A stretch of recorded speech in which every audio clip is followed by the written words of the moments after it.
ಮುಸ್ಲಿಮರ ಪವಿತ್ರ ಹಬ್ಬ ರಂಜಾನ್. ಒಂದು ತಿಂಗಳ ಕಠಿಣ ಉಪವಾಸ ಕಳೆದು ಆಚರಿಸುವಂತಹ ಹಬ್ಬ. ಈ ಹಬ್ಬ ಕಳೆದು ಒಂದೆರಡು ದಿನಗಳಲ್ಲಿ ರಸ್ತೆ ಮಧ್ಯದಲ್ಲಿ ಹತ್ಯೆಗೀಡಾದ ಯುವಕ ಸೈಯದ್ ಆರಿಫ್ ತಲಪಾಡಿ ಸಮೀಪದ ಮುಳ್ಳುಗುಡ್ಡೆಯ ವಾಸಿ.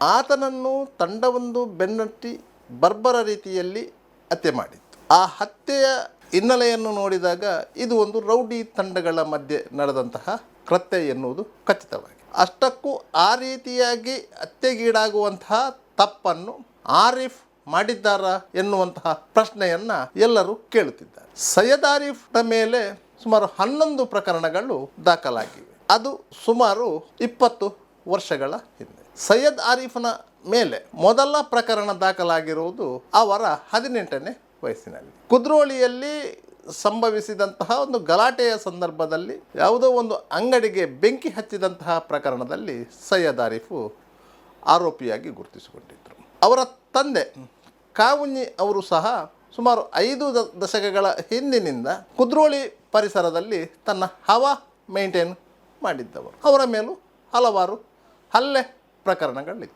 ಹಾಗಂತ ಹೇಳಿ ಕಾವುಂಜಿ ಅವರನ್ನಾಗಲಿ ಅವರ ಮಗ ಆರಿಫ್ ಅವರನ್ನಾಗಲಿ ಯಾರೂ ಸಹ ರೌಡಿಗಳು ಅಂತ ಹೇಳಿ ಬಿಂಬಿಸ್ತಾ ಇರಲಿಲ್ಲ.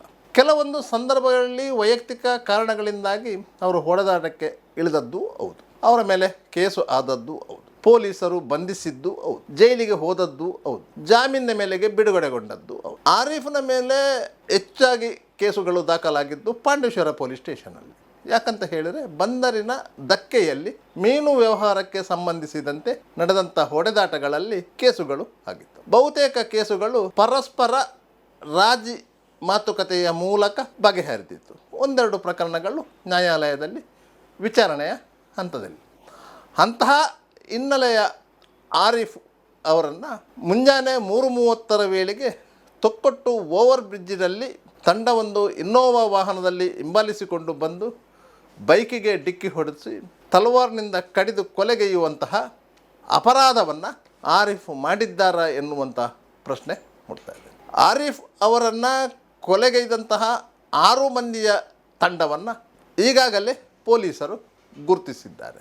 ಕೆಲವು ದಿನಗಳ ಹಿಂದೆ ಉಪ್ಪಳ ರೈಲ್ವೆ ಗೇಟ್ ಬಳಿ ಅನುಮಾನಾಸ್ಪದವಾಗಿ ಸಾವಿಗೀಡಾದಂತಹ ಟೊಪ್ಪಿ ನೌಫಾಲ್ ಅವರ ಸಾವಿನ ಕುರಿತು ವಾಟ್ಸಪ್ ಸ್ಟೇಟಸ್ನಲ್ಲಿ ಸಂಭ್ರಮಾಚರಣೆ ಮಾಡಿದ್ದರು ಎನ್ನುವ ಕಾರಣಕ್ಕಾಗಿ ಸದ್ಯಕ್ಕೆ ಆರಿಫ್ ಹತ್ಯೆ ನಡೆದಿದೆ ಎಂದು ಹೇಳಲಾಗುತ್ತಿದೆ. ಆರೋಪಿಗಳ ಪತ್ತೆಗೆ CCB ಪೊಲೀಸರು ಪ್ರಯತ್ನ ಪಡ್ತಾ ಇದ್ದಾರೆ. ಈ ಪ್ರಕರಣದ ತನಿಖೆಯನ್ನೂ ಸಹ ಮಾನ್ಯ ಪೊಲೀಸ್ ಆಯುಕ್ತರಾದ ಸುಧೀರ್ ಕುಮಾರ್ ರೆಡ್ಡಿ ಅವರು CCB ACP ಅವರಿಗೆ ವಹಿಸಿದ್ದಾರೆ. ಅದರಿಂದಾಗಿ ಇನ್ನು ಮುಂದಿನ ತನಿಖೆ ಆ ತಂಡ ಮಾಡ್ತಾ ಇದೆ. ಈವರೆಗೆ ಈ ಪ್ರಕರಣದ ತನಿಖೆಯನ್ನು ಉಳ್ಳಾಲ ಠಾಣೆಯ ಇನ್ಸ್ಪೆಕ್ಟರ್ ಮಾಡ್ತಾ ಇದ್ದರು. ಮಹಮ್ಮದ್ ಆರಿಫು ಯಾವ ರೀತಿಯ ವ್ಯಕ್ತಿತ್ವದವರು ಎನ್ನುವುದಕ್ಕೆ ಒಂದು ಸಣ್ಣ ಉದಾಹರಣೆಯಾಗಿ ಒಂದು ವಿಡಿಯೋ ಇದೆ. ಇದು ಸಾಕಷ್ಟು ವೈರಲ್ ಆಗ್ತಾ ಇದೆ.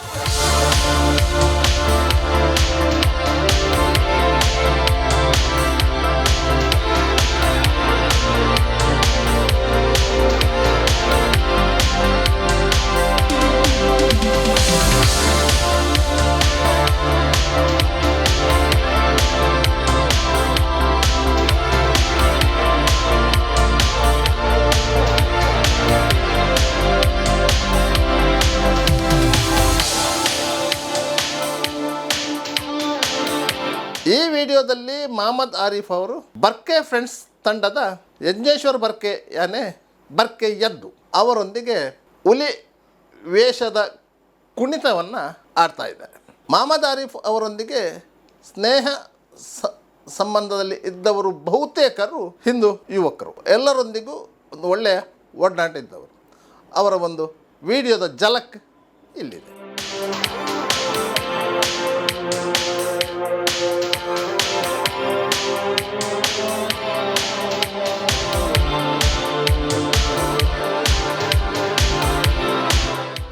ಇಂತಹ ಸ್ನೇಹಮಯಿ ವ್ಯಕ್ತಿತ್ವದ ಮಹಮ್ಮದ್ ಆರಿಫು ಕಟ್ಟ ಧರ್ಮಾಭಿಮಾನಿ. ದಿನನಿತ್ಯ 5 ಬಾರಿ ನಮಾಜು ಮಾಡುವಂತಹ ಪರಿಪಾಠವನ್ನು ಬೆಳೆಸಿಕೊಂಡಿದ್ದರು. ಮುಂಜಾನೆ 3 ಗಂಟೆಗೆ ಮನೆಯಿಂದ ಎದ್ದು ಸ್ನಾನ ಮುಗಿಸಿ ನಮಾಜು ನಿರ್ವಹಿಸಿ ಉಪಹಾರ ಸೇವಿಸಿ 3:30 ವೇಳೆಗೆ ತನ್ನ ಬುಲೆಟ್ ಬೈಕಿಗೆ ಕಾಲು ಕೊಡ್ತಾಯಿದ್ರು. ಈ ಹಿಂದೆಯೂ ಅಂದರೆ 2022ರಲ್ಲಿ ಅವರ ಮೇಲೆ ದಾಳಿಯಾದಾಗ ಅದೇ ಸಂದರ್ಭದಲ್ಲಿ ಅವರು ಬಚಾವಾಗಿದ್ದರು. ಆದರೆ ಮಾರ್ಚ್ 27ರಂದು ಮುಂಜಾನೆ ಜವರಾಯನ ಕೈಯಿಂದ ಅವರಿಗೆ ತಪ್ಪಿಸಿಕೊಳ್ಳಲಿಕ್ಕಾಗಲಿಲ್ಲ.